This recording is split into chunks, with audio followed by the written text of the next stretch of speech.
नमस्कार दोस्तों, आपका स्वागत है अपने यूट्यूब चैनल फैक्टो न्यूज़ 24/7 पे। आशा करते हैं आप लोग सब अच्छे होंगे। तो दोस्तों, आज हम एक अहम मुद्दे पे बात करने वाले हैं, जो 8th पे कमीशन को लेके है। क्यों अब तक इसमें इतना विलम्ब हो रहा है? आखिरकार सरकार इस पर चुप क्यों है? तो इससे जुड़े हुए सवाल होंगे। इसी से जुड़ी अहम जानकारी देंगे डॉक्टर मंजीत, जो जुड़ेंगे, नेशनल प्रेसिडेंट है जो यूनियन से जुड़े हुए। और यह पूरी जानकारी हमने मनी 9 चैनल के हवाले से की आई है। तो आइए पूरी जानते हैं और लास्ट तक दोस्तों वीडियो में बने रहिए। जो चैनल पे नए आए वो वीडियो को लाइक एंड चैनल को सब्सक्राइब जरूर करिएगा दोस्तों। चलते हैं दोस्तों वीडियो पे, समझते हैं। 8वें वेतन आयोग की, चूँकि आप हमारे साथ इस वक्त स्टूडियो में मौजूद हैं, लोग आपको सुनना चाहते हैं, तो 8वें वेतन आयोग को लेकर लेटेस्ट अपडेट क्या है ये हम आपसे समझना चाहेंगे। कर्मचारी वर्ग में क्या रोष है, तमाम लोगों का ये प्रश्न है कि देखिए, इसका ऐलान किए हुए जो है अब 7 से 8 महीने हो चुके हैं, कोई जो है गाड़ी आगे बढ़ती हुई बात नज़र आ रही है। टर्म्स ऑफ रेफरेंस पर सुई अटकी हुई है। कौन होगा जो 8वें वेतन आयोग का अध्यक्ष, उनके मेंबर्स कौन होंगे, कैसे वो काम करेगा, क्या रेफरेंस आएगी, फिटमेंट फैक्टर को लेकर तमाम सवाल जो है मन में उमड़ते हुए नज़र आ रहे हैं। तो इन सब सवालों को आप एड्रेस करिए। सबसे पहले आपसे समझना चाहेंगे, क्योंकि आपकी अभी हाल फिलहाल में मंत्री से भी और संगठन मंत्री से भी या तमाम तरह के जो अध्यक्ष हैं, शिव गोपाल मिश्रा साहब से भी आपकी मुलाकात होती हुई दिख रही थी। क्या निकल के आ रहा है सर, अंदर खाने की क्या बात है? देखिए विशाल जी, अभी मैं अगर बात करूं कि पे कमीशन के गठन का ऐलान किए हुए 6 महीने से ज़्यादा बीत चुके हैं। जनवरी में उन्होंने ऐलान किया था और अभी अगस्त चल रहा है। 16 जनवरी को किया था, 16 अगस्त आ गया, तो 7 महीने होने वाले हैं। अभी तक सरकार कमीशन का गठन ही नहीं कर पाई। तो फिटमेंट फैक्टर क्या आएगा, टर्म्स ऑफ रेफरेंसेज जो हैं, 15 टर्म ऑफ रेफरेंसेज जो दिए गए हैं जेसीएम के द्वारा, अभी सरकार ने उनको ही फाइनल नहीं किया है। तो अभी हमारी जो सबसे बड़ी जो डिमांड है भारत सरकार से, अभी हम मिले भी थे, जो जेसीएम के चीफ लीडर हैं डॉक्टर एम राघवैया साहब जी, मिश्रा जी उस दिन जयपुर में थे, हम उनसे मिलने के लिए गए थे, नहीं मुलाकात हो पाई। तो जो चीफ लीडर हैं जेसीएम के डॉक्टर एम राघवैया साहब से, उनसे भी मिल करके बात हुई। हम लोगों का जो फोकस ये है कि जो लेवल 1 का कर्मचारी है, सबसे छोटा कर्मचारी है, जिसकी 18,000 रुपये बेसिक है, उसको 50,000 के ऊपर ले जाना। ये इनके प्रकार कैसे भी करके वो 50,000 कम से कम उसकी मिनिमम बेसिक। वो कैसे होगा मंजीत बाबू? जैसे अभी फिलहाल तो मिनिमम वेतन जो 18,000 के आसपास, अगर मैं गलत हूँ तो आप मुझे करेक्ट कीजिएगा, अगर उस हिसाब से अगर 3 का फिटमेंट फैक्टर अगर बैठता है तभी जाकर 51,000 होगा। वो 2.86 के आसपास अगर फिटमेंट फैक्टर बैठता है तो भी वो 50,000 को पार करेगी। तो उसको इतना पहुंचाने के लिए तमाम चीज़ें हैं, तमाम दलीलें देनी पड़ेंगी। वो चाहे फैमिली यूनिट को बढ़ाना हो, चाहे वो न्यूट्रिशनल वैल्यू को बढ़ाना हो, कई सारी चीज़ें हैं, या कुछ और भत्ते जोड़ने हो, या मर्जिंग का हो, लेवल मर्जिंग का। लेकिन जब तक पे कमीशन का ऑफिशियली गठन नहीं हो जाता तब तक ये सारी बातें, मुझे लग रहा है कि कहना भी और सुनना भी बेकार ही है। अभी सबसे बड़ी बात यह है कि अभी हमने इसीलिए 1 अक्टूबर को एक आंदोलन रखा है और फिर 9 नवंबर को दिल्ली घेराव का भी रखा है कि सरकार अगर नहीं सुन रही है, नहीं यूपीएस पर यू टर्न ले रही है, तो हम फिर से शुरू करेंगे आंदोलन। पूरे देश से लोगों को बुलाएंगे। अभी हम जा भी रहे हैं, त्रिपुरा भी जाएंगे, अभी ईटानगर भी जाएंगे। तो बहुत सारी जगहों पर प्रोग्राम लगे हुए हैं।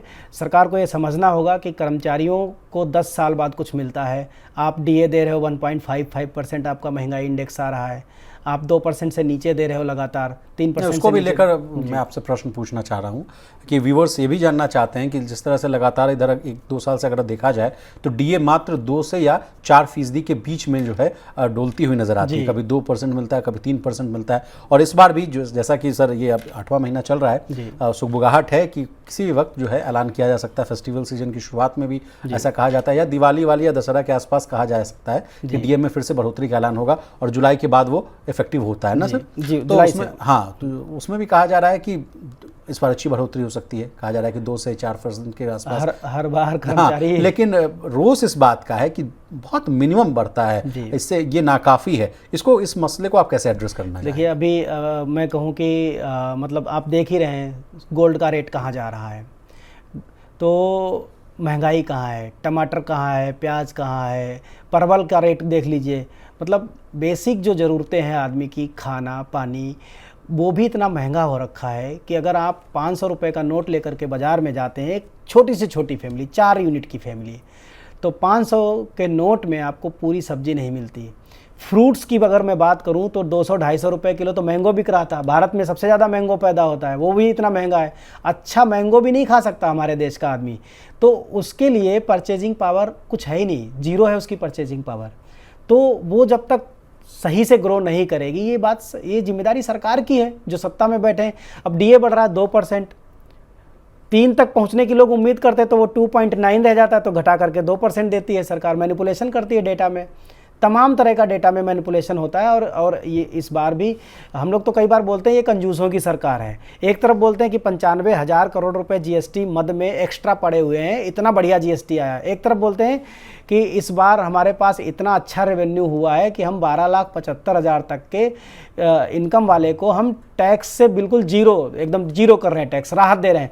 और फिर जब आपका गजट आता है तो गजट कुछ और ही कहता है। तो इसका मतलब क्या है? इसका मतलब ये है आप बोलते कुछ हैं और करते कुछ हैं। और शायद आपने यही मान लिया कि पब्लिक भूल जाती है हमारे देश की जल्दी, शायद। और शायद ये सच्चाई है कि पब्लिक शायद भूल जाती है, लेकिन हम लोगों की जिम्मेदारी है, हम लोग भूलने नहीं देंगे। आपने 12,75,000 कहा है, आपको फ्री देना, टैक्स फ्री करना पड़ेगा। 12,75 तक आपको पे कमीशन बिठाना पड़ेगा, आपको डीए में मैनिपुलेशन बंद करनी पड़ेगी। जी, एक अंतिम सवाल सर आपसे पूछना चाहेंगे। डीए को भी लेकर बहुत सवाल उठते रहते हैं। कहा जाता है कि डीए जो है जीरो कर दिया जाएगा या मर्ज कर दिया जाएगा। इस स्थिति को भी लेकर बहुत उहापोह की स्थिति रहती है सर, तो इस स्थिति को भी थोड़ा आप क्लियर कर दीजिए। क्या होगा सर 8th पे कमीशन आने के बाद, क्या डीए वाला मामला क्या हो जाएगा? जी विशाल सर, वैसे अगर मैं 7वें पे कमीशन की बात करूं तो वहां तकरीबन उस समय 123 या 125% डीए था। फिर 100% को मर्ज किया गया और 23% को फिटमेंट फैक्टर में कन्वर्ट किया गया। तो पूरा डीए नहीं मर्ज हुआ था, लेकिन अभी तो इस बार हमारे पास 55-57% बहुत मुश्किल से डीए होगा। और भरोसा नहीं कि 2% भी मिलेगा कि नहीं मिलेगा जुलाई से हमें। तो डीए तो मर्ज होना है, वो इसमें तो कोई दो राय नहीं है। लेकिन सरकार कुछ और भी ला सकती है। जब पे कमीशन जब पहले गठित हो, वो कुछ मीटिंग्स करे, लोगों के साथ बातचीत करे, तब समझ में आए। सबसे बड़ी बात है विशाल साहब कि जब डीए 50% हुआ था उस समय कहा गया था कि मर्ज कर दिया जाएगा। जी, तभी वो मर्ज होना था। 7th पे कमीशन की सिफारिश यही बात कहती थी, उसको सरकार ने मर्ज नहीं किया। उसकी वजह से 10 से 12% का हर महीने सैलरी का नुकसान हो रहा है। 18 महीने का डीए का एरियर बाकी है, आपने मर्ज नहीं किया वो बाकी है। बहुत सारी चीज़ें हैं विशाल जी। तो हम लोग कहते हैं कि क्या करें। अब हमारे मोदी जी एक तरफ तो कहते हैं कि मतलब जो है बड़ी स्ट्रांग विल वाले हैं, पता नहीं कर्मचारियों की मतलब जो है कर्मचारियों के वेतन और भत्तों पर कैंची चलाने के लिए स्ट्रांग है या क्या है। हमें तो फख्र था कि हमने एक ऐसे लीडर को अपना प्रधानमंत्री देखा है, चुना है कि जो पूरी दुनिया में उसकी ताकत का, उसकी शोहरत का, उसकी कद काठी का, उसकी जो फैसले लेने वाले व्यक्तित्व हैं उनकी तारीफ होती है। लेकिन कर्मचारियों के मामलों में फिर ये कंजूसी क्यों? जी, अंतिम सवाल सर, कम्यूटेशन पेंशन को लेकर भी आपसे हम सवाल पूछना चाहेंगे। कहा जा रहा है कि जो 15 साल वाला जो ये मामला, इसको घटाकर 12 साल करना चाहिए, क्योंकि इससे कर्मचारियों का ही नुकसान हो रहा है। इस मामले को आप कैसे देख रहे हैं और इसको कितना जल्द एड्रेस करना चाहिए सर? जी, अभी DOPP ने मुश्किल से 10-12 दिन पहले इसको लेकर के एक क्लैरिफिकेशन दिया था, नोटिफिकेशन निकाला था। और उसने ये कहा था कि कुछ सुप्रीम कोर्ट के केस और कुछ हाई कोर्ट के केसेस में भी ये बात फाइनल हुई, क्योंकि सुप्रीम कोर्ट अंतिम हर आदमी के लिए न्याय का दरवाज़ा होता है। सुप्रीम कोर्ट ने भी उस पर चूँकि कह दिया कि 12 साल करना या 15 साल करना कम्यूटेशन को लेकर के वो पे कमीशन का काम है, पे कमीशन बैठेगा, क्योंकि उसमें तमाम तरह की कैलकुलेशंस होती हैं। और उसको लेकर के मतलब सुप्रीम कोर्ट ने ये कहा कि पे कमीशन ही करेगा, क्योंकि वो सरकार का काम है। तो अभी उस पर कुछ टीका टिप्पणी नहीं करना ठीक रहेगा, क्योंकि पे कमीशन सबसे इम्पॉर्टेंट फैक्टर है। वो उस पर कुछ टीका टिप्पणी नहीं करना ठीक रहेगा, क्योंकि पे कमीशन सबसे इम्पॉर्टेंट फैक्टर है। वो आए तो वहाँ हम लोग इस बात की तस्दीक करवाएं, वहाँ इस बात को लेकर के दबाव बनाएं कि 12 साल तक कम्यूटेशन की कटौती की जाए, 12 साल के बाद ना की जाए। 12 साल सफिशियंट है। ओके जी, तो मंजीत जी आपका बहुत शुक्रिया, आपने कीमती समय निकाला, तमाम विषयों को बहुत ही आसान भाषा में विस्तार से समझाने की कोशिश की। तो आज के इस खास प्रोग्राम में बस इतना ही। इसी